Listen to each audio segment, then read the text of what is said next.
Okay. There's uh there's an idea out there that we're living in a simulation. There's a three-door philosophy um, that I'm going to be discussing in a video that I'm going to react to a little bit. And there's a video that just got posted that I thought was really interesting about some NPCs that are being simulated. There's large language models that I want to talk about that use math to kind of become AI, but they're not sentient, right? They have no chance of being sentient. And then there's the ways that I think that will be going, and so like I think that there's a level of intelligence that this is going to require to understand, right? Like, I don't think you need to solve the Zodiac killer's murder to understand this stuff, but you have to be like if someone tells you what their idea is, you'd have to be like, well, that makes sense to some degree, or maybe it doesn't make sense. So I'm just going to pitch that real quick, and then we're going to jump into it. So the first part of this is in 19 whatever they didn't have the internet really set up a whole lot, and there were these murders that were attributed to one killer, the Zodiac killer, right? And he had a particular style that those murders were executed with.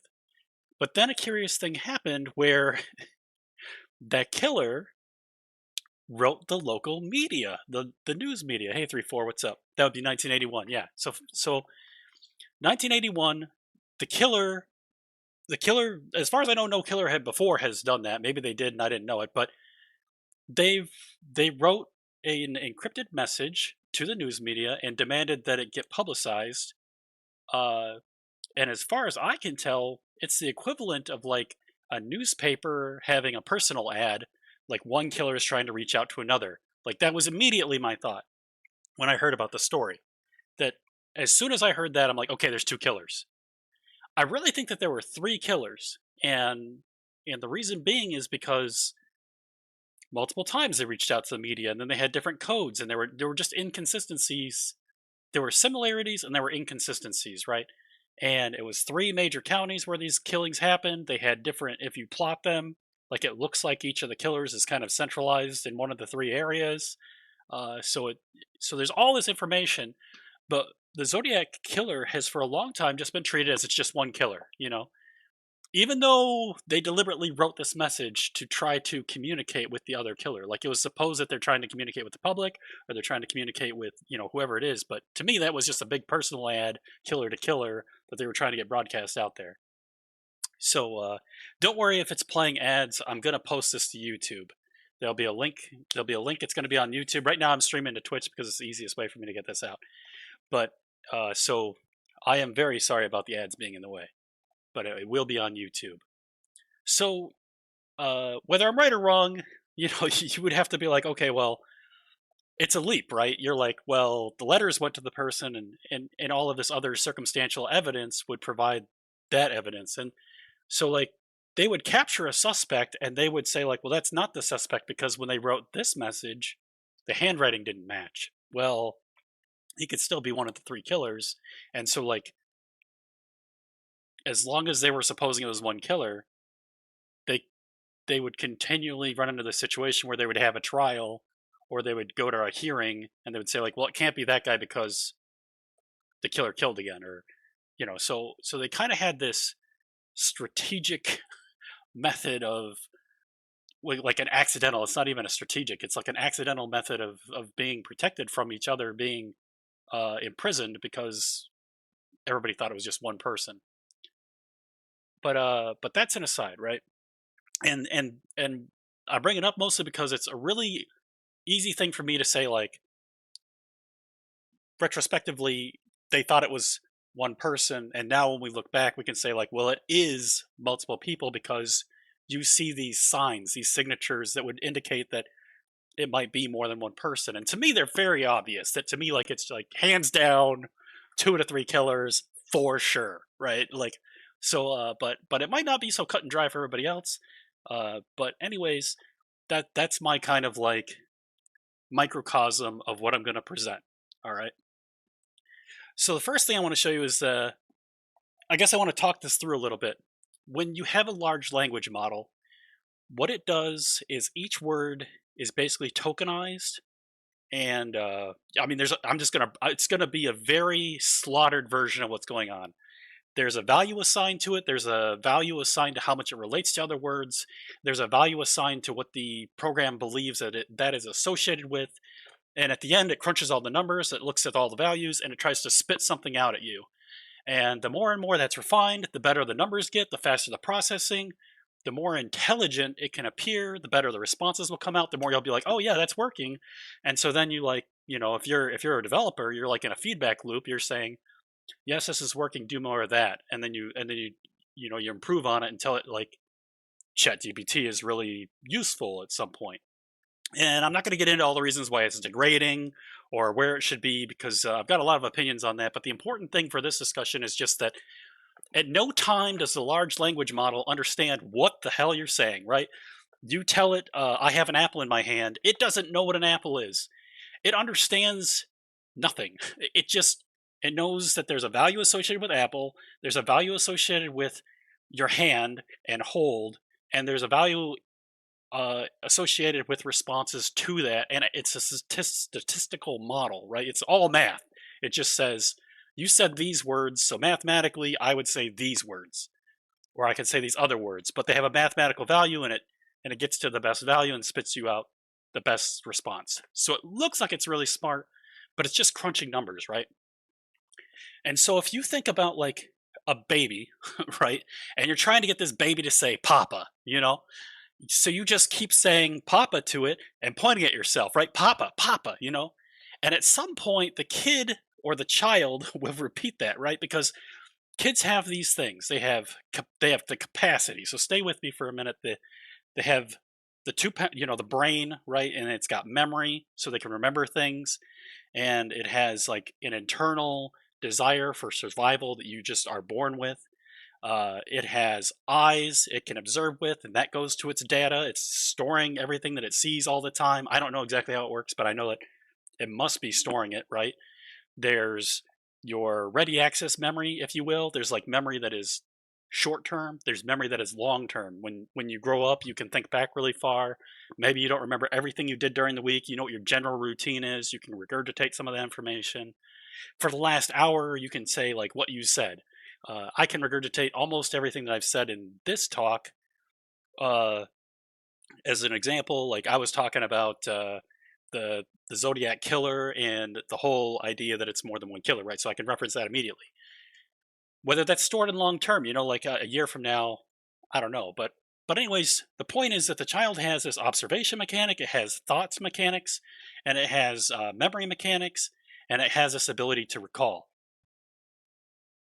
Yeah, it would be nice if ChatGPT could watch videos with you, show it pictures and things like that. Yeah. So, uh, in the case of the child, at some point you've said "papa," it says "papa" back to you, and it's just copying you. It's just straight rote copy, right? And then the next stage is understanding, and so there's a leap there where this being that literally only has these capacities, these observational sensors, like the sight, the touch, the taste, the smell, and the hearing, particularly the hearing in this case, which most people learn how to say words by hearing them and then trying to vocalize them, right? So if you stay with me on that, uh, when it's a large language model, it doesn't have these things. There isn't a program in it that says, this is memory. Your memory is going to consist of these 10 things. You've got like an approximate time when it happened. You've got what you were doing at the time, what you were feeling at the time, what you were thinking about. Maybe you remember how you felt about it. Uh, I believe that there's some kind of an evaluation of like, well, is that thing something I really need to know for my survival? Like when you're a little kid, you get bit by a spider, like, oh shit, that hurts like hell. You know what I mean? So like maybe you don't remember that happening as a kid, or maybe it's just part of your instinct that small creatures like spiders are dangerous, or maybe it's not even a spider thing. Like you could have just. I think that there's like certain milestones that happen in your thinking process where like you're little, you climb on an object, you get really high up, you fall, you're hurt, and then forevermore you are like, everybody's got some amount of fear of heights, right? So it might be something that developed just from experience, or it might be something that is intrinsic to our nature, that in our brain, when it is developed, we have inherent qualities from biology to be afraid of certain things like heights. But whatever the case is, if you write a computer program that can read, that has sensors, and that has motivation to survive, has motivation to be curious, has milestones like, okay, well, I fell off of this thing that I tried to climb. Maybe climbing's not such a great idea. And so then, because at some point, little kids stop climbing objects, right? They're running around, they're doing their thing, and they're climbing shit they shouldn't. And then eventually they stop climbing everything that they shouldn't. And they start to conform to more behaviors that are more appropriate, right? That are less terrifying for the parent to observe. Hopefully, obviously teenagers hook sleds to trucks and go down dirt roads and wipe out and break bones and climb trees. Like some people aren't done climbing, right? So it's not a perfect science, but the concept is that there's milestones of intelligence where, like, you've done certain tasks and you don't go and keep investing time into learning about those things, and there's definitely a level of curiosity that every kid has, and that they're doing right. You agree 100%. You got the fear from heights while climbing in a tower I climbed 100 times before, but I got to yeah. Yep. Oh yeah, and that's yeah. So the chemical thing is a whole nother thing. We have inside of our brains what is called mirror receptors. We can watch some other thing or person have something happen, and it will trigger chemical responses in our brain. And so, like, you'll cringe in pain sometimes if that happens. And there's a whole bunch of studies about that. My favorite one is where the person has their hand out there, they put their hand behind their back, they're given a fake hand, and uh, there's a lot of ways to do this experiment, but one of them is just you just take out the hammer, just hit the hand, and the person will instantly jerk back and feel a tinge of pain, right? Uh, because you don't want your hand to be hit by a hammer. So, but that aside, that's a stimuli response kind of thing that we learn inside our brains that we store, and different chemical interactions that are happening inside our brain. So in a computer program, you literally would have to have a line of code that says, if you think you're gonna die, fucking panic. Sorry I didn't mean to drop the F word in this video. I'm very sorry about that, but that's how I speak in my ordinary life. So either way, you have the incident happen, and you have a stimuli that's programmed in there, and the program would have to have it. And so, of all of these things, what I'm trying to get around to for the core of this video is that memory is critical for when you actually want to develop an AI that is sentient, because a child does not have a statistical algorithm. It is not tokenizing words that come in the manner that a statistical model is. It's hearing the word, it's storing the word into memory. It knows that you've said that multiple times to it. The child, would know that you've said that multiple times to it. Or if you're training a dog, you got a small puppy, and you train it to come when you say its name. You build up a kind of stimuli. Maybe you reward it, you give it a treat, or maybe it just is happy when you're happy. Like, you express happy because, or you express happy. You smile and you exude happiness toward your child when they finally say "Papa," and then they have the mirror receptors and they're happy. So then they say "Papa" again, and then you're just in this moment of glow where you're like, "My kid's saying Papa," like so. So whatever's going on there, like, there's a reward system that is being experienced biologically, and so in my idea of how AI will be generated, there has to be that, right? Someone has to be telling the AI has to have the ability to write to its own memory. It has to store critical information about what happened, and it has to have another function that says, like, have a thought. So at this moment in time, it's going to recall some memories. It's triggered by some event, and it's going to think about it. So it has to have all of these functions in there. It has to, like, functionally store memory. It has to functionally have a thought. It has to functionally observe the sensory inputs. It has to always be observing inputs, and those have to trigger different thoughts. And so for a while it's going to be a baby and it's just like taking in inputs. Things are happening. Maybe it's crawling around. You've given it some kind of a stimuli to sort of explore, and maybe some of the stimuli you want to have it not do, and some of the stimuli you want it to do. So there's kind of a penalty reward system that has to be programmed in, and it has to be motivated. So you have to program in, like, you have to be compelled to do this thing, right? Because when you're a baby, you don't sit and do nothing, right? Babies crawl around and explore, and they try to learn things, whether they consciously do it or it's an instinctual. I think it's more instinctual, but that is a thing that has to be there. Yeah. the, the F word indicates that I'm smart. Yeah, thanks. Yeah. Well, I mean, it's really like, if I take an aside note, the reason why people say the F word is because they want to relay the information very enthusiastically. And so when you watch a movie and someone drops the F bomb, like, they really mean that thing. You know what I mean? Like, it's like a really intense, like, if you're trying to insult someone, you like, you know, you got a gack face, or you're, whatever you say, and then, as the comedian says, you say F you, there's nothing more than that. That is like, that has become the top of the pyramid for insults for us, because like that, like that, they say F you and you say F you back, like, that's it. And then those are the words that are forbidden. So, like, if you're using a forbidden word, and one could argue, like, there's the COD phenomenon, right? If you play Call of Duty and you're in a lobby, the most shocking thing to hear is the N word. And so there are kids that are going out there for those responses that they've learned that gets the highest response, and it's become, and it's more taboo than the other words. Like, you'll get banned from Twitch if you say that, like, and rightfully so. Like, you're disparaging. Anyways, I don't want to get into all that. I'm just saying that that's a behavior that people have learned. I guess that's where I'm going to. But I think I want to start to get into the actual context of this. So I've laid the groundwork. We've established that there's AIs that use statistics to simulate, giving you, they simulate intelligence by giving you the best response out of probability. And then there's what I believe where, like, you would start to define different functions to mimic a human brain.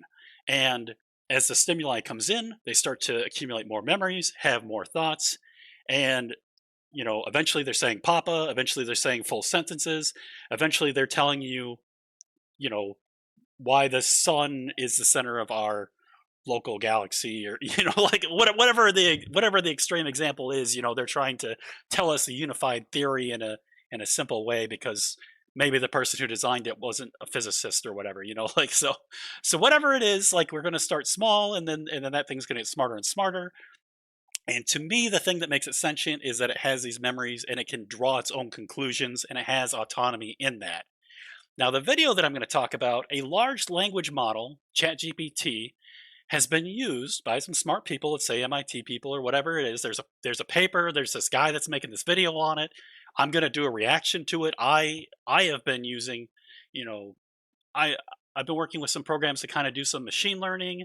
I've been working with some programs to do some uh some some large language models. I've been using large language models to help me program. I program in SQL, I program in Python, I've programmed in other languages, PHP, HTML, it doesn't matter. The point is, I can get computers to sometimes do what I want. so, so there's that. So, anyways, what he's going to show us is that not only does this video game that these scientists work on have AI, artificial intelligence, it has what someone might say is borderline sentient AI, that they're making decisions based on their memories.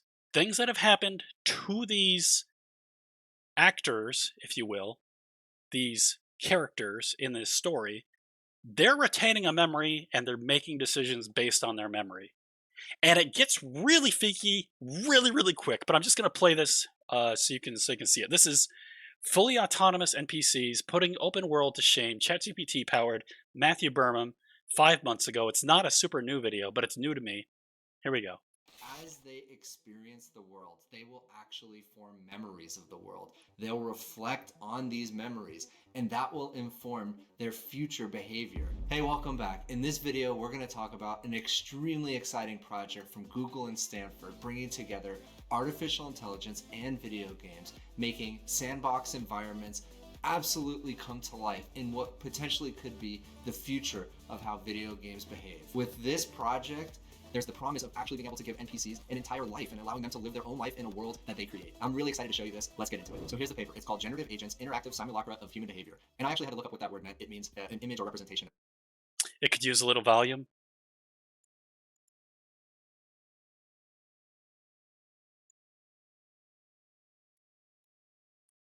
memories of the world. They'll reflect on these memories, and that will inform their future behavior. Hey, welcome back. In this video, we're going to talk about an extremely exciting project from Google and Stanford bringing together artificial intelligence and video games, making sandbox environments absolutely come to life in what potentially could be the future of how video games behave. With this project, there's the promise of actually being able to give NPCs an entire life and allowing them to live their own life in a world that they create. I'm really Okay, so he goes on to say like it's a paper, but we're just going to skip to this part.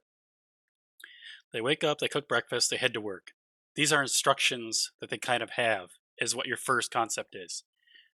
They have these motivations to do these things, to do this art, to interact with the other AI. But the critical thing to me is that they have a memory that when an event happens to them, they have memory stored. They have a recall. They analyze what happened. Now this part's a little bit where like I don't think it's truly sentient. It maps out what happened. It uses the large language model to determine what happened and develop a inappropriate response. So to me, this thing isn't a sentient AI, right? Because it's just using math to say like these words and spit out another appropriate word. So it's still generative AI. It's generative artificial intelligence. It's inputs to probabilities of outputs. But it is borderlining on what is going to be real AI, according to me, right? Because it's storing the memory and it's reflecting on it. So the first part is already there. The parts that it's missing are like having that happen a lot so that it learns to speak the way that humans do, or that small animals learn to hunt, or however pack behavior is developed among small animals. But it has the memory part. So like it might not have the instinct, it might not have the thinking, and it might not have these other things that the sentient does, but it already has the memory. while authors write. They form opinions, notice each other, and initiate conversations. They remember and reflect on days past as they plan the next day. Now, that last part is super interesting. As they experience the world, they will actually form memories of the world. They'll reflect on these memories, and that will inform their future behavior. So again, no longer are we going to have static NPCs. These are NPCs that are going to interact and understand and learn from their world and change their behavior based on that. It is so Okay, so he's using terms like understanding their world. They don't I don't think that they have an understanding of the world. Like they don't know what a word means. It's just statistically likely to associate with this other thing. So it's to me this is copy and simulate. This is just but it has that critical memory part. But I want to show where like the simulation of what's going on is getting very very close to what it's actually going to do. And so somewhere here we have okay, here we go. It's a sandbox world. They have a park, co-living space, bar, cafe, basically all the things that you would expect in a little town. And within a house, they have a bathroom, kitchen, common room, bedrooms, garden, etc. And agents, generative agents in this world, understand all of these different things that are available to them within this world. A community of 25 agents inhabits Smallville. Each agent is represented by a simple sprite avatar. We authored one paragraph of natural language description to depict each agent's identity, including their occupation and relationship with other agents as seed memories. So they start out with just one paragraph to give them that seed of inspiration, that seed of memory. And from that, they build their entire personality and their entire life. So let's read about John Lynn. John Lynn is a pharmacy shopkeeper at the Willow Market and Pharmacy who loves to help people. He is always looking for ways to make the process of getting medication easier for his customers. He lives with his wife, who is a college professor, his son, who's a student. He loves his family. He knows the couple next door for a few years. He thinks the man next door is very kind. He knows his neighbor. They like to discuss local politics together. So it's really setting up the interactions between the generative agents. So agents communicate with each other in natural language just like anybody in the real world would. Here's an example of what a segment of the conversation looks like. So Isabella is talking to Tom about the upcoming election. Isabella says, "I'm weighing my options, but I've been discussing the election with Sam Moore. What are your thoughts on him?" Tom, "To be honest, I don't like Sam Moore. I think he's out of touch with the community and doesn't have our best interests at heart." Again, these are just conversations between two generative agents living in this open video game world. And the user, the person sitting behind the computer, can actually control the world in a couple ways. And I find that Okay. So the critical things that for the next part of what I'm trying to talk about which is going to be like blow your mind phase, right? Sam Moore is an agent in this world. He is talked about by the other agents in the world. He calls them agents. I would call them actors, but basically, character inside the world. Sam Moore has an identity. There is a way that you as a user are able to interact with Sam Moore in the game where it is kind of unobtrusive, right? Like you walk up and you say, "Hello, Sam Moore. How are you today? Do you think this?" Or you try to persuade him to think a certain thing. Like maybe you try to say, like, "I don't like so and so. You shouldn't like them." And then Sam Moore uses his AI model and his past experience to try to decide whether like it values your opinion more than its experience. And maybe it'll try to persuade you to think whatever. But the critical thing here for the next part, the blow your mind part of this, is that Sam Moore can be interfaced with by giving it a direct line, a command line into his thoughts. That he no longer has capacity. You could just tell Sam Moore, "I want you to think this." And Sam Moore has no awareness that that's happening at all, right? So he exists in this program, and you could just tell him what to think. It doesn't matter what he thought before. It doesn't matter at all what Sam Moore thought before that moment. And that is the blow your mind part of this thing. That like that's going to transition into like, are we in a simulator? Can thoughts that we do not have, that we do not want, be forced upon us from outside the simulation that we may or may not be in, right? So it's very subjective, but it's very like terrifying, right?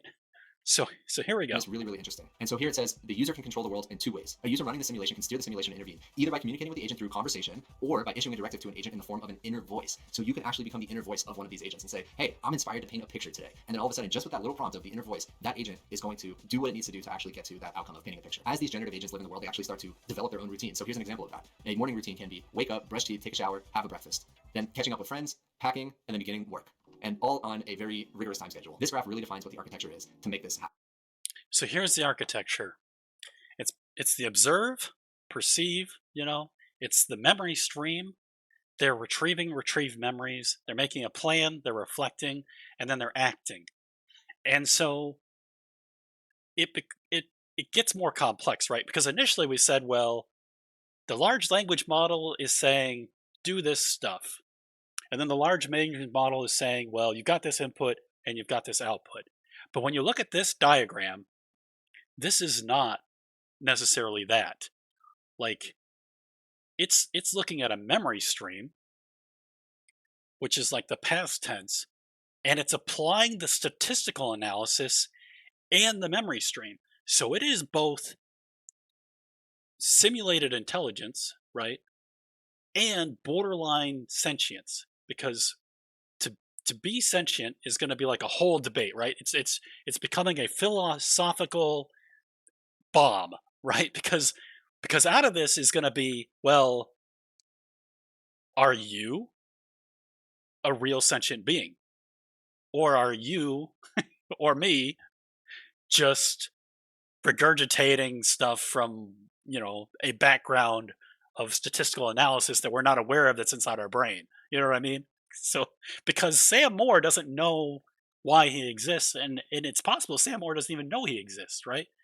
Like in this example, it's more than likely that he doesn't have his own thoughts, that it's just he's he receives the input, he looks at the memory.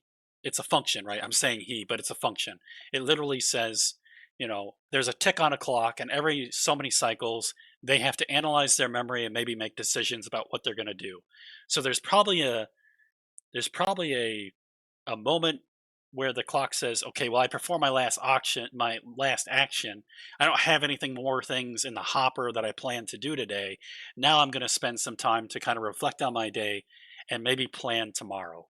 Or maybe he's going to plan the next hour.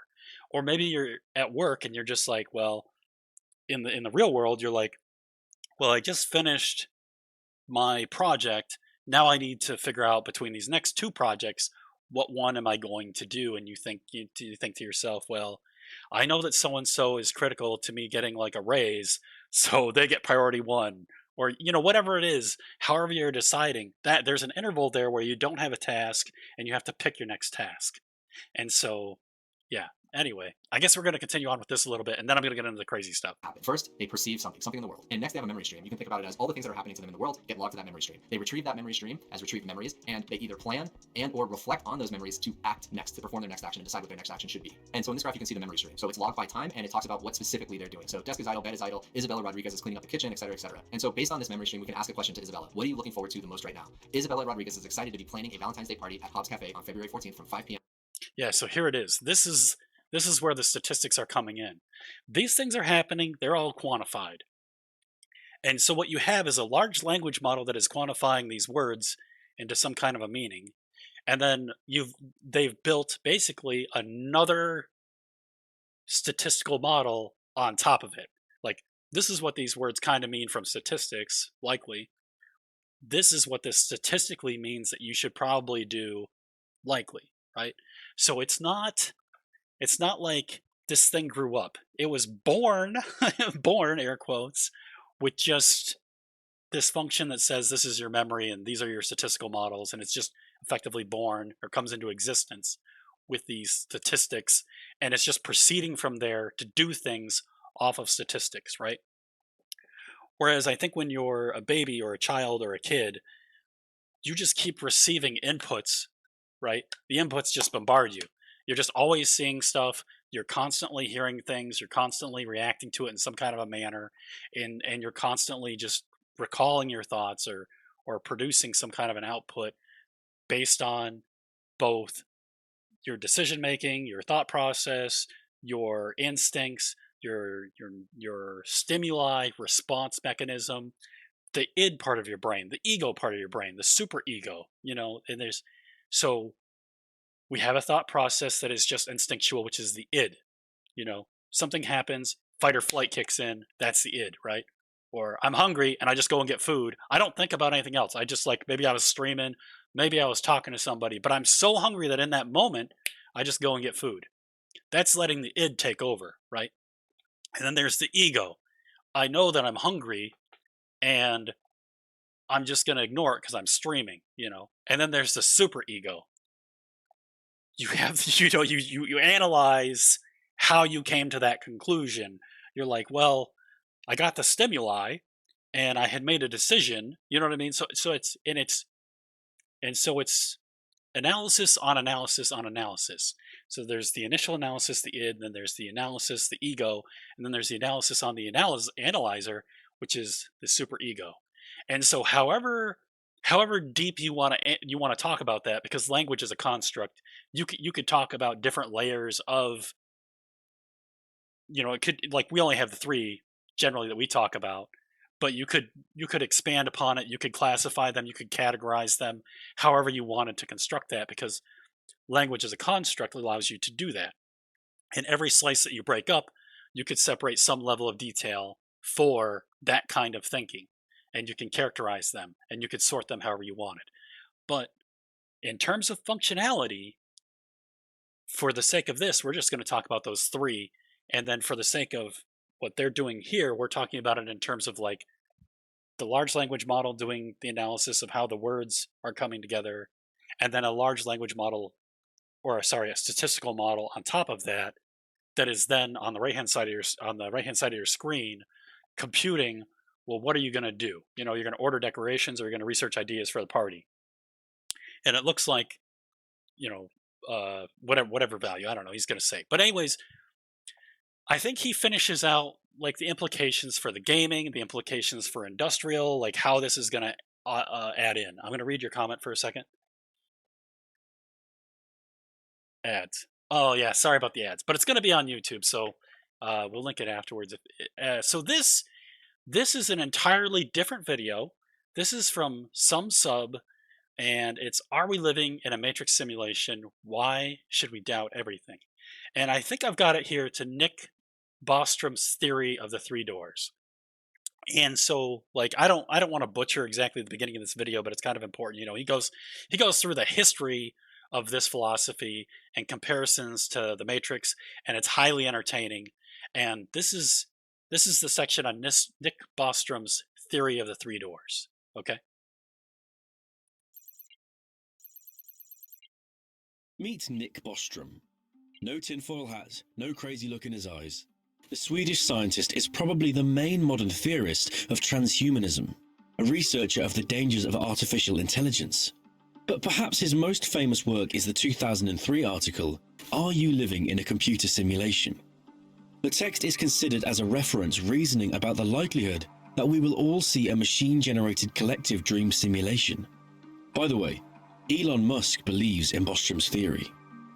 In short, Bostrom put forward three basic assumptions, or as they are sometimes called, the theory of three doors. The first is that simulation is impossible, because no civilization will be able to reach such a high level of development. Most likely, it would destroy itself before reaching that point. The second is an advanced civilization. If it is able to develop the technology to simulate the world, it wouldn't use them for religious or ethical reasons. And the third assumption is that we are almost definitely living in a computer simulation. It argues that the belief that there is a significant chance that we will one day become posthumans who run ancestor simulations is false, unless we are currently living in a simulation. You can show that if the first two possibilities do not obtain, then there will be many, many more simulated people like us than there will be non-simulated people like us. In other words, almost all people with our kinds of experiences would be living inside simulations rather than outside them. But what technologies does a civilization have to possess in order to simulate the whole world? Okay, so if you caught it, great. If you didn't catch it, the snippet that I really want to capture is just that this guy, Nick Bostrom's theory, he puts forward the idea that either we'll never be able to simulate as well as it would take to fool us, or we won't do it if we do get the ability, or we've already done it. But I mean, there's a fourth idea. The fourth idea being, well, I guess I should do it like that. So the fourth idea being that we haven't done it yet. We're going to be the first humans or first beings to develop it, right? Which seems kind of silly when you think about like time as we possibly know it and our existence, the formation of the galaxies, the universe, the planets, the rules of our reality. As you sort of take things that you know and put them into this theory, and you see like, well, where does this parameter kind of run? To me, it seems like, well, the signs are there that we're in a simulation. So if we go back to this video and we're talking about Sam Moore, right? And you've got this, where's the section where he says, where is it? You can issue a directive to an agent to form an inner voice, right? So if you're a detective and you're trying to solve the Zodiac murder, right? So back to the beginning of this video. If you're a detective and you're trying to solve the Zodiac murder, the critical question to me in that case is, why did the murderer send the media a coded message? This means that there are multiple signs in that. The message is coded. It's not meant for base reading. There is another level to reading those messages, okay? That's why it's coded. Whatever he wanted to say, he has to have something that the other person who he's trying to communicate has a key to. That's why it's coded. That's why killer is in that message multiple times. Because when you try to crack that code, the cipher, exactly. Killer is repeated multiple times. So the killer would use that term. That is a term that they are familiar with. It is a term that they would use, that they would associate with this message, and that they could then crack the message. And so, like, when the person wrote it, they're a smart person. The person who did this isn't the dumbest killer among the group. It's one of the smarter, if not two of the smarter ones. And So they have this message so that it's coded. The police, the media, they crack it, if you will. Somebody cracks it for them actually, and then it's posted within the week of when it was put up. I don't know exactly how long it took. I think maybe it was a week. I'm not sure. But one way or the other, the cipher comes out, and within the lexicon of the writer, the lexicon is like all of the words that that person uses, right? So within the words that that person uses is killer, right? I guess I didn't need to point at myself. That's really fucking weird. I don't mean to do that, but I mean like if you picture it as a line, like a line of words, and there's the killer word is in all of the words. So there's like atomic, bomb, blitz, whatever it is. I guess I did that out of order because L is before I, but you get what I'm saying. I guess that I'm going to explain a couple things. The lexicon that I'm using comes from a book called The Thing Explainer. When I think about this concept, I pull up a memory of a book where a guy used 100 of the most common words in the world to explain the most complicated ideas. One of the things in that book is the atomic bomb. He literally explains the atomic bomb, and he uses the most 100 common words as the lexicon of the limiter of that book. So it only has 100 words, and it explains the atomic bomb. So when I think about it, that's why I'm saying these things. And then obviously it's in the context of the killer, so that's why that word's coming up. So in terms of the lexicon of that discussion, I'm really sorry that sounds so weird and it looks so odd. But if you bear with me, the one killer knew that the other killer was going to key in on that word, so he expected the cipher to be easier for that person.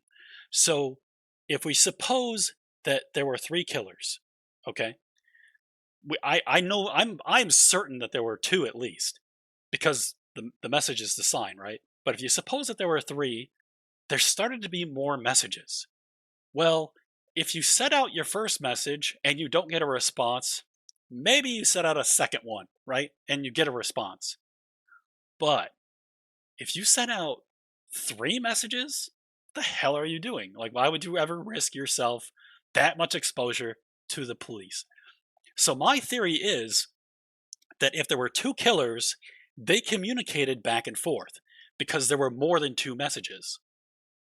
Okay, so whether that's true or not, I don't know. And that's probably a subject for a debate in itself. But the important thing for this discussion is that there are markers that are clues as to what's going on. And so when you notice that it's possible we're living in a simulation, your question, at least my question is, what is an example of a marker that would indicate that that is true? Where do you see someone who has done something that was in complete contradiction to their behavior? Almost like someone inserted a thought in their head, they performed an action, and you can observe it. Because that would be like, oh, well, there's a key marker, right? So this is very, very subjective, and it's probably controversial, but the only case that is high profile that I can think of where I know a person violated their personal ethic code is the Aurora shooter, right? So the Aurora shooter kills a bunch of people. It becomes a high profile event. So in the event that we're in a simulation and someone tried to communicate to us that we're in a simulation, the release of the movie The Matrix would it's just entertainment, right? So you don't get the message the first time. There would be other markers, but this is a marker that I think exists that I have picked up on. And so I'm gonna just show you this. Is there an ad playing right now? I hope there's not. I'm not trying to say I'm smarter than the team of detectives. That's not it at all. The detectives are really smart, but they have a lot of cases. I think that they're smart people who just have lots of pressure to perform their work and a lot of distractions. So like like the traditional thing was like the thing that I would reference is there was a thought experiment, a brain teaser, where the audience is told to count how many times a basketball passes between people. You get to 31 and you're like, yeah, I counted right? I saw the basketball pass each time. After the video plays, they have you do it again. And you're like, yeah, okay, it's still 31. I'm like really smart. I counted the basketballs. Then the shoe drops, right? There was a gorilla. A guy in a gorilla suit jumps into the picture and is in the middle of the basketball passing, you never catch it because of a phenomenon where you're so focused on the basketball counting, you ignore all of the other things going on, right? Now, said another way, we meme this in my Discord, and when we're streaming, someone will say like, "What's going on with X or Y?" And we're like, "Dude, it's on your screen." It'll literally be a thing on the screen that they are looking at to do things, and it will say what is happening, where it is, and the person won't know because your attention ends up being, what your character's doing. And just to beat this horse thoroughly, like if you look at World of Warcraft, there's a whole bunch of context of things going on in the bottom of your screen, and they all have timers, like when you use your spells. I'm using World of Warcraft for multiple reasons. It's very easy for a lot of people who are gamers, who this is referencing to understand, right?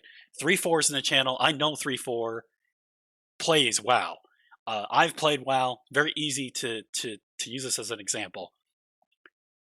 One of the mods add-ons that were created for WoW makes it so that it moves the timer stuff to where your character is. It'll be your character, there'll be graphical implication of what spell is critting, what's procking. Procking means like it's happening, it like activates or triggers, right?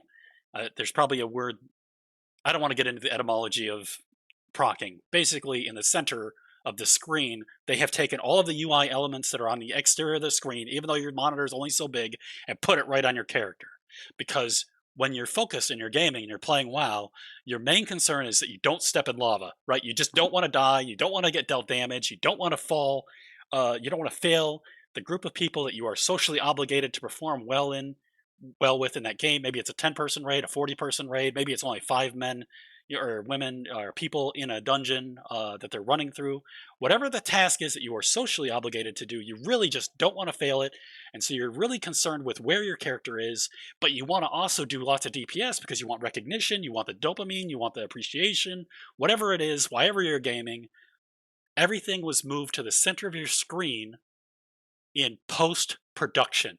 Somebody said, this game is good, I want to make my interface to it better. My improvement is to take all of the stuff that's already on the screen, not even remove it, and put it in the center of the screen. So you end up with this really ugly, useful UI, right? You cannot enjoy the beauty that is going on in the game exactly because this UI is like covering it, right, effectively. But anyways, I love that example because your attention is in the center, and so they move everything else to the center of that attention, and everything else kind of falls away. And so I think that plays to so many levels of what's going on with this, where like, well, anyways, I guess I want to get around to what actually happened with the Aurora shooter. So this is a CNN article. It just happens to be the first one that I looked up for it. This is the Aurora shooter, and it's his own words.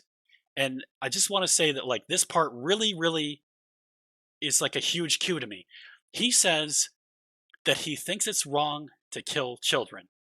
He talks about how his shooting was like a mission and that he felt sad for the kids that died and it wasn't his intention to kill them. This guy still killed kids. This guy like was living his life, was in college, was getting paid to go to college, had a plan for his whole life. He was moving in one direction. And one day, and I mean one day, to me it seems like it's a snap. I don't think that he was living his, well, I don't know. It's debatable. Like you can say like, well, when he was 13, he had these thoughts and he wrote them down and he said these things and he did this stuff and his diary said that. You can say like it was leaning that way, right? But at some point he was still on the fence, right? Like he hadn't made a decision. He was just like, his life is steering this way. He's having these mental thoughts that way. And then he snaps and he buys body armor. He stops going to school. He drops out. He buys body armor. He buys guns. And he goes on a shooting spree, right? It becomes like this mission that he's going to do. And like, the guy's totally crazy, right? But to me, what sticks out so weird is that he violates his own beliefs. That he kills kids when he specifically does not think that that's right to do. Like, I think that everybody can say like it's not right to kill people, but this guy is definitively violating his own beliefs. He like, yeah. So anyway, so to me, this guy just goes crazy, dyes his hair, does all these things, turns his life. It was going one way, and it's just totally the other way. And I don't know of another case where a person has done this. I mean, like there's the Bath Township massacre where the township screwed over this farmer. He went crazy and he just started killing people. There's the bulldozer guy. The township screwed him over. He had this expectation his business was going to grow. They zoned him out of it. He goes crazy. He builds the killdozer. He mows down everybody's homes, and I don't know if he actually killed people, but he had cameras and guns and everything else on his bulldozer, and he's a terrorist, right? This guy doesn't have that. He didn't have like an event where like he had an expectation and it wasn't met, and then he went crazy and killed a bunch of people. He just went crazy and killed a bunch of people. And so when you think about Sam Moore in the video game, and someone possibly inserting an inner voice into somebody, this guy's a candidate. He's like a marker. Yeah. It sounds like blind rage. Well, this wasn't blind rage. This guy planned this shit. He planned it. I mean, like the bulldozer guy planned it too. Like he bought all this stuff. He had a date. He picked a date for it. He bought the tickets the day before, and then he went on and then he went on his massacre. And so, like, are we in a simulation? Is this guy getting a command line prompt into his head? You know, I want to go to the end of this video because I think the end is really interesting. Because if you suppose that we're in a simulation, the next question is, what do you do about it? What do you do? For how the afterlife double of the deceased can pass into the other world. Clearly, I'm in a certain era with a certain kind of world around me, right? So either this is a complete fantasy or it's a past of somebody else in the future. Professor Robin Hanson has written a modern guide for those who think they are living in a simulation. The guide appeared shortly after Bostrom's article. In short, if you might be living in a simulation, then all else equal, it seems that you should care less about others, live more for today, make your world look lively, to become eventually rich. Expect and try to participate in pivotal events, be entertaining and praiseworthy, and keep the famous people around you happy and interested in you. It's that. So yeah, so I mean that I think that like basically it's saying if we are in a simulation and we are being controlled and we are doing things, that the optimal move, if you're trying to, I don't know, not be given a bad command line, I don't know. I kind of think it makes you more exposed. If there's a pivotal event in the world, the people involved in those pivotal events are more likely to receive a command line if that's something that can happen. So like, anyways, yeah. But it's totally nuts, right? It's totally nuts out there. But at the same time, like, Sam Moore has no idea that he's in a simulation. And Sam Moore might not be a sentient being. He's the closest thing that we have today to it. And I think in this video, it was going to talk about how, like, well, computers aren't big enough for this. We're on the verge of quantum computing. Computing has, like, Moore's law has stayed true. We are getting more and more advanced. We're computing more and more stuff faster and faster and faster. We used to think it was silly that, like, the amount of disk space on a hard disk, that used to be like a whole building, right? Like, to process that much data was a whole building. We used to have a machine, they called it the computer. It was literally a mechanical machine that when you put in, you flip some levers on one side and you flip some levers on another side, it would add them together, mechanically move as you turned a crank, and spit out the proper answer on the other side. And in order to process just like adding a number that had 5 digits in it and another number that had 5 digits in it was a monstrous machine, right? Because it physically, that's how much space it took up. So, and now we have, you know, the 2080, the 4080, you know, we're just advancing in terms of graphics cards. The NVIDIA 4080 RTX is like the top of the line right now, and it's just getting smaller and smaller. So how about you take a step further to this idea? Are we in a sim? Who is control? Yeah, that's a question, right? 1200 BTUs, body heat, or what? Oh, so you talked about the BTUs. I think the video talks about it, that it's pretty much nonsense, that the idea in the Matrix at one point is that the machines are keeping us alive because they're using us as batteries. Well, we're kind of crap batteries, okay? Like a solar panel, it doesn't get more efficient than a solar panel, really. So there's sunlight there, the light comes down, it goes into the thing, it's all passive, and it becomes energy. All it has to do is just catch it, right? Nothing has to turn, nothing's moving. It literally is just passively receiving energy. And that's why we have trees that are stationary, right? Because they have the green leaves and they're transforming the sunlight into the energy that then becomes how they grow larger. And then they have offspring that then let them populate. So, anyways, I mean, that gets into evolution, all these other things. But whatever the case is, I don't think that we're batteries. I mean, like the video just disproves it too. Like that, like we're shitty batteries. That would never. I don't think that would work. So then the question is like, well, what if we're not what we are? Maybe we are good batteries. Well, yeah, I don't think so. I would very like in terms of what we are. We're thinking and doing things, right? Well, we're not thinking and doing things. Yeah, I don't know. I mean, I could just be wrong. Like one of the problems with everything is that if you know exactly 50% of everything there is to know, you can still be wrong in the other half, right? If you know exactly half of everything and you add it all up, one thing could be different in the half you don't know because none of us know half of everything, right? It's just we just don't. So anyway, yeah.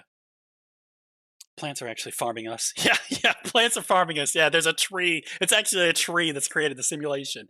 So there's another part of the video that's really, really interesting. If I can find it. It's the Mandela effect, maybe?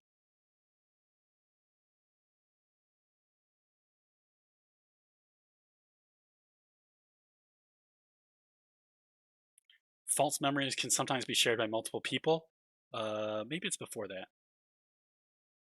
There's a spot where Neil deGrasse Tyson. Yeah, here it is. Okay, this is it.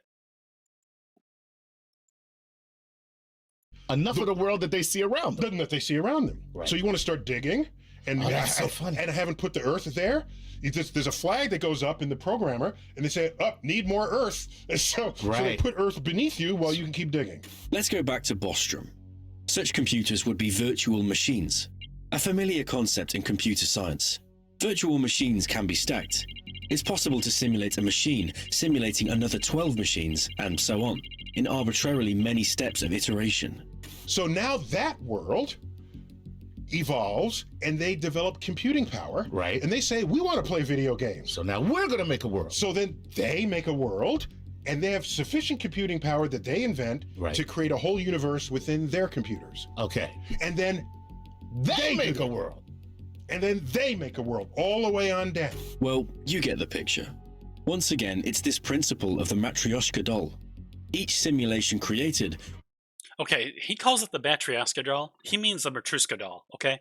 That's the Russian term for a doll that is basically a piece of wood that is shaped kind of like a doll or an egg. You know, it's like an egg with a weird shape, and you paint a person on it. And when you open it up in half, there's the same thing, but it's inside of it. And then you open that one up, and it's a smaller version of it. And then you open that one up, and it's a smaller version of it. That's a Matryoshka doll, okay? I don't know why he called it whatever he did, but there's a Russian term for it. I'm probably slaughtering the way it's pronounced too. But I went to Russia. I bought one of these things. I gave it to my mom. Okay, and she wrote all over it. I don't know why, but she wrote on it like her name because she thought someone was going to steal it. And somehow, if you get a nice thing, you're going to write on it. I don't know, but that concept basically defines it, right? And so where do I want to go with this?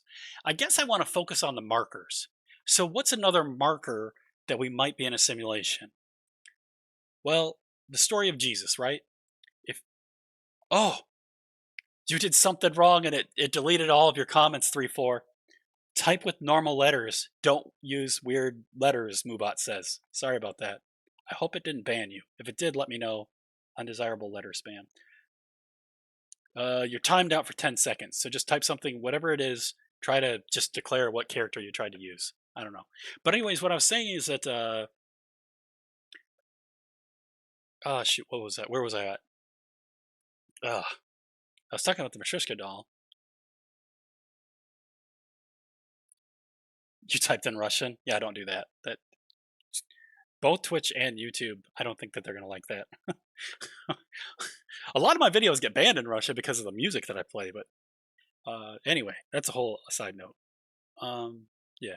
What was I talking about? 3-4? Do you remember? Because I think I got kind of lost. I was trying to talk about the markers. That's what it was.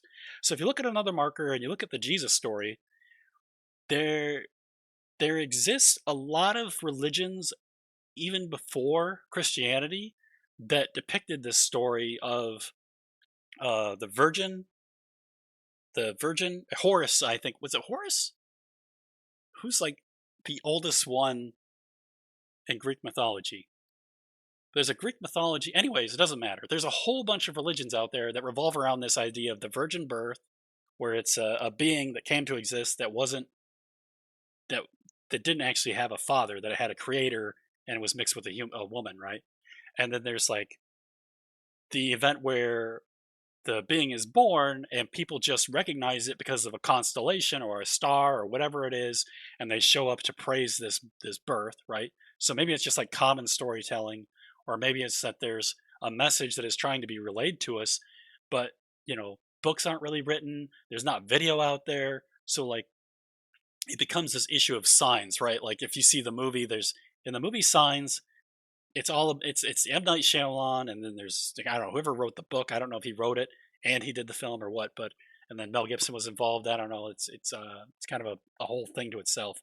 Uh, but but the concept is that there are markers for all of these things, and then the signs happen, and can the people see them? Do they not see them? Do you solve the Zodiac murder? Do you see that the messages are coming in and they're coded? And what does that mean? Is there another person? Are they trying to is it like one killer is trying to communicate with another one? Are there three of them? Is it different counties? What are the reasons for this, that, and the other happening in that? And how are you trying to solve it? Or is it something else? Or you're just like these random things are kind of happening, and someone is just crazily, Nash style, connecting them, even though they are not related in any fashion. It's just a conspiracy, right? So like the idea we're in a simulation is totally silly, and that just because it's possible to think of it being a thing, that therefore we thought of it, and then it isn't actually a thing, that we'll never get there. So it's still the three-door possibility, right? We'll never do it because it can't possibly be done, which I don't think that's real, because I think computing's continually getting smaller. Would we ethically do it? Well, people all have different ethics. Some people will do stuff that doesn't make any sense. They're still hanging and killing people in Saudi Arabia for sorcery. You know what I mean? Anyway, yeah. There are tribes of humans that eat people. They're cannibals. They're actual cannibals. I don't know if they still exist, but I believe that there are still cannibals in Africa and maybe parts of the Amazon. I'm not for sure. Oh, you got ads. Sorry. So I mean, I don't think that ethics. I don't think that door number 2 is even possible. So to me, there's only 2 doors. Either we do it or we don't do it. Because I think the technology is going to be, well, we're going to do it. Door number 2 is that we don't do it. So the 2 possibilities that I think that there are, let me be more concisely and accurate, is that either we never can do it, or we eventually do develop a simulation that the things inside don't realize they're in a simulation. There's an island that is not even civilized. Yeah, so there's the Yanomamo people in the Amazon. As far as I know, they are the closest thing to like a pre-fire civilization, right? Like they have fire, so they're not pre-fire, but for the sake of context, it might be easier. Sentinelese Island. Okay, so there are people that exist there, or there aren't people that exist there, and you're just talking about monkeys. North Sentinel Island. Well, anyways, I guess that the point is that there are uncivilized parts of society. Yeah. I mean, that's getting into like anthropology sorts of things, right? Like looking back in history at how people behaved is like the dominant idea of the reason why someone would create a civilization in simulation, is to see how society would develop. And then, like, to me, if you're a scientist, the first thing you do once you have that and you've seen it once is you start to see, well, how would society react if we told society about this Jesus character? You know, like, because, and then, so I don't know. Like, the markers to me that we're in a simulation would be like people who change their behavior sporadically and do things that are against what they believe to be right. And then the other thing is when a person becomes rich and you're not sure why. So, like, when you think about Elon Musk, if you believe the common story, it makes sense because you're like, okay, well, he's rich because he's really smart and he does all these things and he programs this stuff. But if you dig into it, that's not the case, right? What actually happens is, 3 or 4 people got together and they made something called Confinity, and then this XCOM thing develops, and then PayPal forms out of that. And at one point, Elon Musk is made CEO of these things, or one of those things, or two of those things, and then he becomes like the person who made PayPal. And then he gets rich. He gets $180 million out of it. And then he's like, what's another good idea? Let's do SpaceX. Let's do, and he becomes too rich, too big to fail, right? And he just has these really big ideas and just keeps doing them. So it's like, well, is Elon Musk a human who is like super lucky? Is he the smartest human? Is he just the richest, or is he just rich and lucky? Like, all of these things kind of come into question, right? And like, is he getting command line prompts? Did the person who made Avatar, did he get a command line prompt and now he's made a film? Did the guy who made Godzilla, did the guy who made Godzilla, like, let's suppose that Godzilla were like a message, a command line message. A more advanced society that is looking down on us in the box, much like we look at Sam Moore inside of this box, right? They're like, well, it would really suck for this society if they had like a nuclear reactor go bad in Japan and it made a creature that, got really large and crushed the city. Well, so it's like a not so subtle message to like, maybe don't dump nuclear water in the fucking ocean.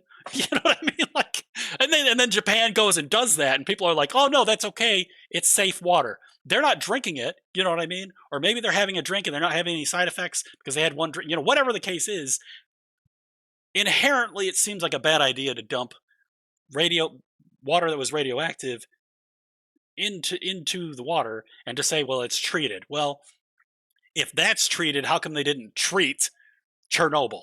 You know what I mean? Like these things just don't line up. They just don't make sense. The way that they're handling the nuclear side. And when you put that in the context of, are we in a simulation? Like, to me, it just becomes like, well, why does Japan have movies about a lizard that comes on shore and crushes the city? Why? Because like, if something happens where like we get an abnormally sized animal, it's not going to be nature doing it, right? Like, I mean, maybe it will. Maybe the dinosaurs will come back. Who knows? Like, it doesn't make any sense to me. It seems like we'd hunt that thing, so it has to be like a. Anyways, yeah, you'd love to see monsters. Oh, I'll tell you the truth that there's a part of every person, I think, that the kaiju thing, the phenomenon, the Godzilla movies, it's an idea that is interesting, right? It's entertaining. It gets my juices going. You want to see Godzilla fight. You want to have like a monster fight another monster because you want to have that tension, right? So you're like, Japan's really screwed, but then Japan's hero is Godzilla. So it's like my favorite kind of archetype, the anti-hero, right? He's crushing in the city. He's firing his laser beam all over. He's annihilating half the city, but he saves the other half of the city from this creature that was going to destroy the world or whatever. Like Mothra's showing up and she's killing people. Godzilla shows up, he's killing people, but he's on our team, right? Because he's stopping Mothra from killing even more people. I don't know. Yeah.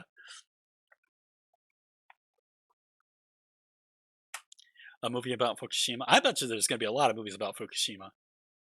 I mean, I think there's going to be a lot. I think that there's going to be studies shown that somebody took a payoff to say that it's okay to dump radiated water in the ocean. Because I'll tell you what, that's not motivated by common sense. It's motivated by money. Like, if you dump radiated water in the ocean, that's money. The only reason you would do that has got to be money, right? Or unless you get a command line prompt according to the simulation. I don't know. But yeah, I thought all these things were really interesting, and so I wanted to do this video on it. I want it to be up on YouTube.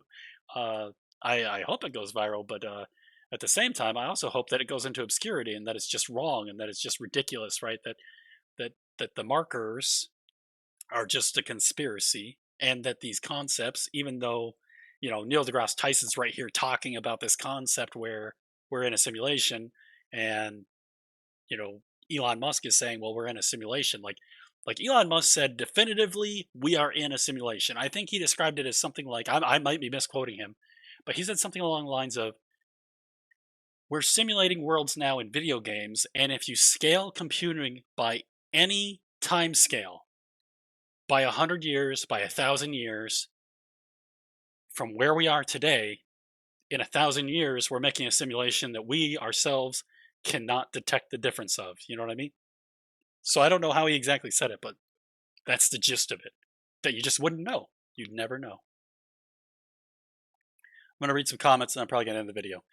I've got to look up the Sentinel Island. It sounds really cool. A Christian man tried to go on the island.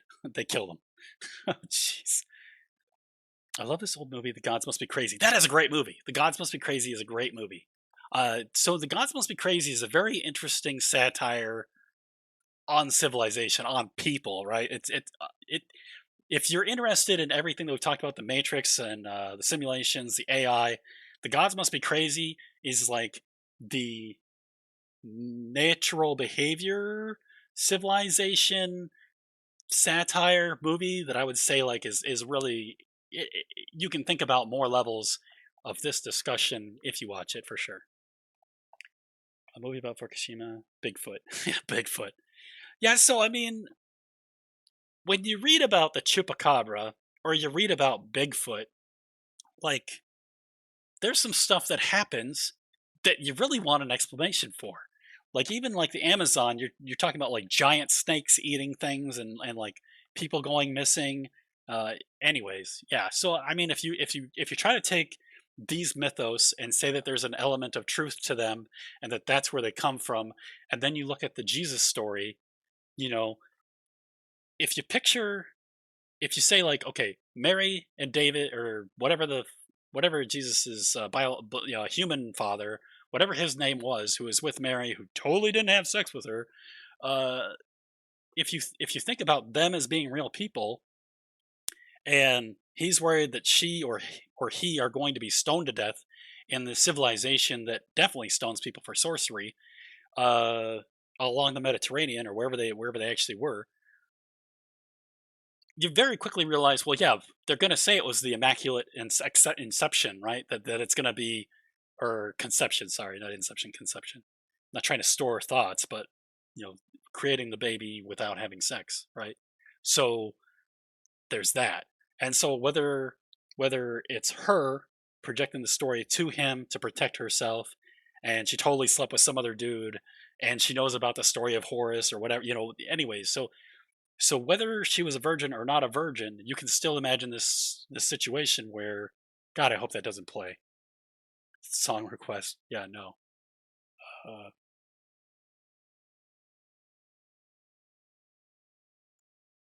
I don't know if. Well, anyways, yeah, just don't. Yeah, I think I'm gonna end the video here now that you've found those buttons. But anyways, yeah, this will be on YouTube, and in the description, I'll link these 3 links. I think that there's more to be gleaned out of this video about the fully autonomous NPCs. And then, like I was saying before, I just want to recap that, like, I don't think that that's anywhere near sentient, because I think it's still using statistics to determine behavior. I think when we have a real sentient AI, I don't know that I'm going to take any parts out. I think it's just going to be like one stream, but don't play those audibles anyways, please. And so what I'm thinking is that whenever we do make a sentient AI, it's going to have to start out like a child or a small animal, or the large language model will program and develop a sentient AI that it will have enough memory and motivation to write its own thoughts and write its own logic, and it's going to be bombarded with inputs and the capacity to create its own concepts, that it'll be able to write those and review them itself. It'll have an id, an ego, a superego, a memory, emotions, which I want to talk about emotions for a second. So if you're talking about an AI where it has memories, when you think of a memory, you're just going about your business, right? You're on a train to New York and something happens on that train and you think back 4 days or 4 years or 40 years, however old you are, and you think about an event. I believe that emotion, in terms of the internal feeling you get, the anxiety, the anger, the sadness, the fear, the the the desire to uh, benefit, right? So the two highest motivating things are like fear of loss, hope of gain. Whenever those things come into play, I believe that when the emotion that we have happens, one of the data pieces that we store, I'm talking about it both in the biological sense and the mechanical sense, because if you're to program it, it's going to be data, it's going to be a function, it's going to be stored. So if our brains are like a computer in any format, they have a memory. Okay, that's like the basic simulation, or the way that they are similar. Sorry. They're similar in that they both store information. So if we talk about them simultaneously, that's what it's got to have. It's got to be able to have that emotion, because it's going to be like, what is the priority of the memory that you recall when an event happens? And I believe that emotion plays the largest role in what you remember.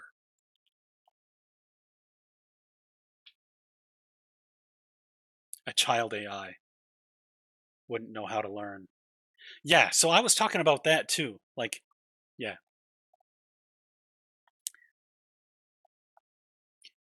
The sentient AI is going to have to be curious. It's going to have to want to explore. It's going to have to take in stimuli, and it's going to have to process that stimuli by writing what that stimuli means to it, how it feels about it, when about it happened, and what kinds of things might be related to it. Because when you remember something, you remember the thing, but you also remember many things related to it, and you start to connect them. And then, these thoughts, you can turn them into words so you can relate them to a person. And I think that there's a speed element that's going to be involved, because when you're thinking, you think very, very fast. That's the fastest thing you do. When you begin to communicate to someone, you're really limited. You can only talk so fast. You can only hear. I think you can hear to. You can understand something that is being said 2 times faster than you can speak it, and you can speak at a rate that is probably way slower than you can think it. And then there's also the element of when you think about some things, the form that the thought takes in your mind isn't really defined today. Like if I think about a red car, I might imagine the image of a red car. I might imagine the words. I might, there's so many ways to do it. And the car might be an old VW bug. It might be an animated cartoon caricature of the car. I have a small inkling that I think that a lot of things that people think about in their mind might have a kind of cartoon-esque imagery at their base level, because I think that we form a lot of our ideas when we were children. And I think that someone says, this is an apple, this is a car, this is a, whatever it is. So I think whenever you're taught as a kid to think of something at that base level, I think you maintain that concept. So I don't know. I mean, like, maybe someone hears car and they think of like the fully designed LP 400 Countach Lamborghini, like 1976. I don't know. Whatever it is, whatever they emotionally get excited about or are afraid of or whatever. Like maybe that comes to the top. I'm not sure. So it'll be interesting as we learn more about how the brain works as humans. Uh, Kind of how the prioritization of our memory works, and how the prioritization uh, brings things to the top on recall, right? Thinking isn't one signal. You're right about that. Multiple parts of the brain will be activated at the same time. Agreed. Take a lot of CPU to simulate that alone. So that is another thing that I think is really good to talk about is like how much CPU, how much memory does the brain hold? Is it petabytes or whatever? Is it the mega giga zillion? You know, whatever it is. How many pieces of data can we hold? And I don't think that sentient AI is gonna have to hold as much data as our brains. That I think that there are bugs that are sentient to some extent, where they exist and make decisions that are counterproductive to their production and survivability, right? And there are definitely animals that do that. Like, I don't think that animal suicide is very high, but it is observable. You know what I mean? So, like, what's the cause of that? And then there's also animal sacrifice. There are animals that exist on on the planet that will sacrifice themselves for other animals. The obvious case is where you have like a mama bear that is going to just attack whatever is threatening her cubs. It might have a firearm, it might be made of lightning, whatever it is that is threatening their cubs. That bear might just instinctually try to defend the cubs or even decide to defend the cubs. And there's another experiment that I want to talk about briefly, which is the monkey experiment, where they have like 10 monkeys at the cage. And I don't know whether they actually did it or it's just a thought experiment, but basically you can think about it. You can think about the monkeys. You can decide whether it's a real thing or not, whether the experiment actually happened or not. I think it had been debunked or disproved or possibly just controversial, or or maybe it did happen, but there's some kind of controversy involved in it. But basically, if you have 10 monkeys in a room and they are all trained that they're going to be all of them electrocuted, if a banana comes down into the stimulation zone and one of them grabs it, right? And so they all get electrocuted. None of them grab the banana. One of the monkeys is pulled out. One of the monkeys that never had been electrocuted is put into the experiment, replacing the other monkey. The banana comes down. He goes to grab the banana when it comes down because he knows bananas are good, but he doesn't know about the electrocution. All the monkeys jump him and beat him so that he doesn't go and grab that banana. And they keep doing this replacement. They replace all the monkeys until there's some stage where all of the monkeys have been replaced. They don't know why they're beating the crap out of each other, but they know that they are to beat the crap out of each other if that person grabs a banana under certain conditions, and in other conditions, it's okay to grab the banana. And none of them have experienced the penalty. They've just kind of adopted the social construct that that's what we do. so, so yeah. So I mean, like, anyways, I think that that's pretty interesting as a teaser as well. Right, I mean, what they are, who they are, and from this that, video is really, really long. I meant this video to be about 15 minutes. It is now an hour and 22 minutes. I doubt anyone's going to watch it. I don't know. I'm going to post it anyways. It's going to be up in a moment. I'm going to stop the stream and post.